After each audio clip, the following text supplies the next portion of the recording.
Lions Club of crown Surendranagar દ્વારા food પેકેટનું વિતરણ કરવામાં આવ્યું.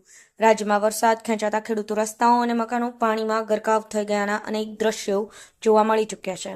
ત્યાં ખાસ કરીને નીચાણવાળા વિસ્તારોમાં વરસાદના પાણીએ કાળો કેર વર્તાવ્યો હોય તેવા દ્રશ્યો જોવા મળી રહ્યા હતા. અનરાધાર વરસાદ ખાબકતા અનેક પ્રકારની નુકસાની વેઠવાનો વારો આવ્યો છે, જેમાં રોજે રોજનું લાવીને ખાનારા પરિવારોની હાલત ગંભીર જોવા મળી રહી હતી. ત્યારે કેટલાક પરિવારોને 2 ટંક ભોજન ખાવાના ફાંફા મારી રહ્યા હતા. ત્યારે સેવા પરમો ધર્મને સાથે જોડાયેલી લાયન્સ ક્લબ ઓફ ક્રાઉન સુરેન્દ્રનગરના સભ્યો દ્વારા ફૂડ પેકેટ વિતરણ કરવામાં આવતા લોકોમાં આનંદ છવાઈ ગયાના દ્રશ્ય સર્જાયા હતા.